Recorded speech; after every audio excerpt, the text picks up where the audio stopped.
En la clase de hoy estaremos viendo varios ejemplos sobre amplificadores multietapa utilizando JFETs. En esta sesión del curso estaremos viendo varios ejemplos relacionados a amplificadores multietapa utilizando JFET. En este ejemplo tenemos que primero identificar qué tipo de configuración es la etapa 1 y cuál es el tipo de configuración de la etapa 2. En la etapa 1 tenemos la fuente entrando por el source, sale por el gate, sale por el drain, este es common gate. Y en la segunda etapa entra por el gate y sale por el drain. Y que significa que el segundo es common source, ¿verdad? Sale por el drain y entra por el gate. Common source con capacitor de bypass en el source, quiere decir que va a aplicar esas ecuaciones con capacitor de bypass. Así que para nuestro circuito necesitamos calcular Z in, Z out, la ganancia total y el voltaje de salida. Como son dos etapas diferentes, tengo que hacer las dos curvas de transferencia para ambas etapas. Para la primera etapa, pues usamos nuestros 4 puntos. 0, la corriente 10 mA, ¿verdad? Y DSS, punto 3 Vp, que es menos 1.2 voltios, y DSS entre 2, que es 5 mili. Punto 5 Vp, que es negativo 2, y me da IDSS entre 4, que es 2.5 mili. Y menos 4 voltios, 0 amperes.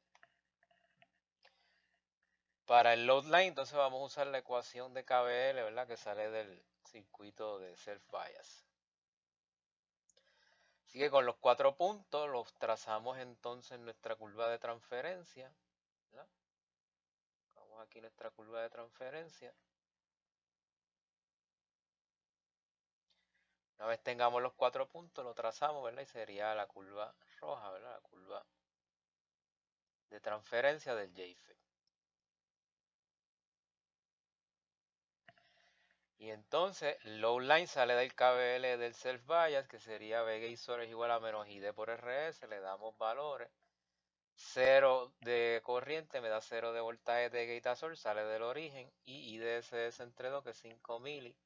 Sustituimos en la fórmula 5 mili por 1.1 kilo, que es la RS, y nos da 5.5 voltios negativos, que ese sería el voltaje que voy a buscar en mi load line. Así que trazo menos 5.55 mili y 0, 0, que es el origen. Trazamos ese load line donde interseque la curva de transferencia, ese es el Q point, ¿verdad? Así que en este caso el Q point de operación nos da aproximadamente un V gate source de Q point de menos 2.5 voltios.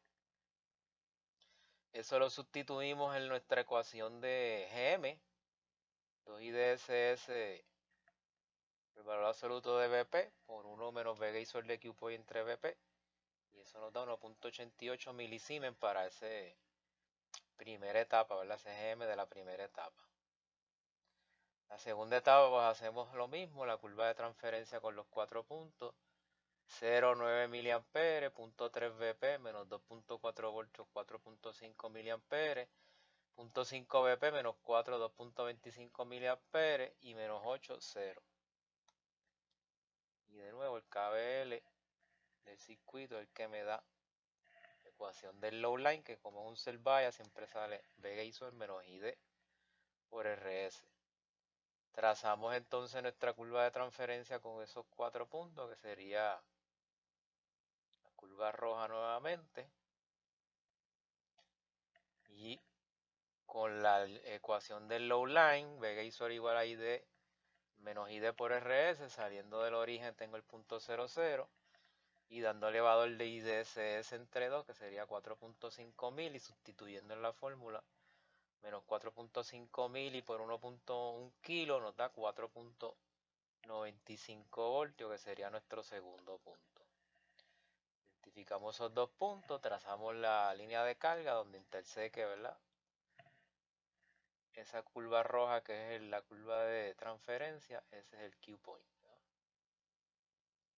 Punto de operación, que más o menos nos da menos 3.4 voltios. Sustituimos ese menos 3.4 voltios con los valores de IDSS y BP y nos da un GM de 1.29 milisiemens para la segunda etapa. Pasamos a hacer análisis AC, el ZIN de este circuito en cascada, como es la entrada tengo un common gate, sería RS en paralelo por 1 sobre GM. 1.1 kilo en paralelo con 532 ohmios, que nos daría 358.54 ohmios. La resistencia de salida sería la resistencia de drain del segundo. Como tiene RL de 10 kilos, pues iría en paralelo y nos daría 2.48 kilos. La ganancia total por la ganancia de la primera etapa, que es un common gate, por la ganancia de la segunda, que es un common source. En la primera sería GM por RD y en la segunda sería menos GM por RD, pero como hay RL, pues sería RD en paralelo con RL. Así que 1.88 milisiemens por 3.6 kilos y menos 1.29 milisiemens por 2.48 kilos. Sería la ganancia del segundo. Multiplicamos esas dos ganancias y nos da 21.65. Siempre recordamos que el negativo lo que indica es desfasamiento, no es que sea negativa la ganancia. Entonces el voltaje de salida sería multiplicar la ganancia total por el voltaje de entrada, 21.65 por 40 mili, 187 voltios. Y eso sería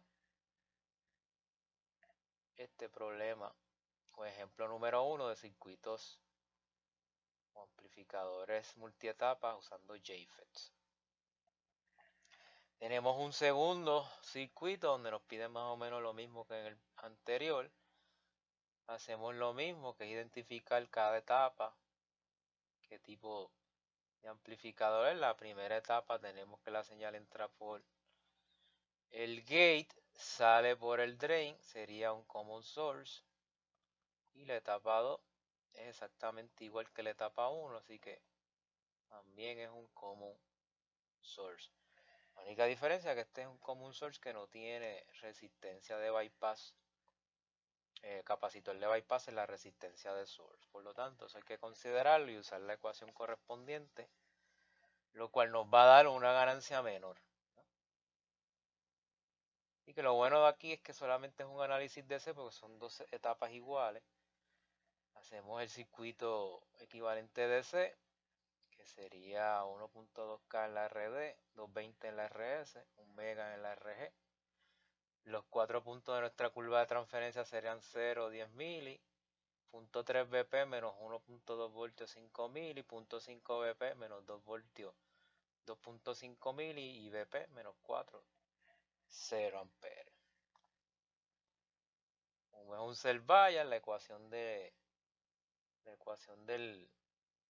self bias pues nos va a dar la ecuación del load line que vamos a utilizar pues más adelante, pero primero trazamos la curva de transferencia con esos 4 puntitos, que en este caso aquí sería la curva color rojo, ¿verdad? La curva de transferencia con los 4 puntos.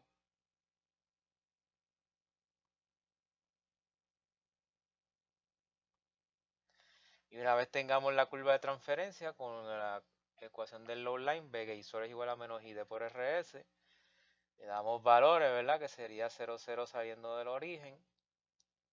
Y IDSS entre 2, 5 mili, sustituimos en la fórmula 5 mili por 220, negativo 1.1 voltios. Así que identificamos esos dos puntos, 0, 0 y el menos 0.1 voltio, 5 mili. Tiramos nuestro load line y donde interseca, ese sería el Q point, y en este caso nos daría aproximadamente negativo 1.15. Los GM van a hacer lo mismo porque son exactamente los mismos circuitos, así que sustituimos el IDSS y el BP, que es el mismo, el voltaje de gate a source de Q point que encontramos y nos da 3.56 milisiemens. Así que ahora podemos pasar a hacer el análisis AC. La impedancia de entrada es 1 mega, es un common source, la resistencia de gate. La impedancia de salida sería la resistencia de drain del segundo con un RL que tiene un RL de 8.2K. Nos da 1.05K. Las ganancias serían menos GM por RD entre 1 más GM por RS, ¿verdad? Ese es el efecto de no tener capacitor de bypass en la R-Source. Y en la segunda etapa lo mismo, le digo que RD va a estar en paralelo con RL. Sustituimos las GM y los RD y los RL y nos da menos 2.4 la primera etapa, menos 2.1 la segunda, multiplicamos y nos da 5.02 la ganancia total. Si queremos el voltaje de salida, pues sería ese voltaje total 5.02 por el voltaje de entrada que es 10 milivoltios y esto nos da 50.2 milivoltios. Y eso sería estos ejemplos sobre amplificadores multietapa utilizando JFETs.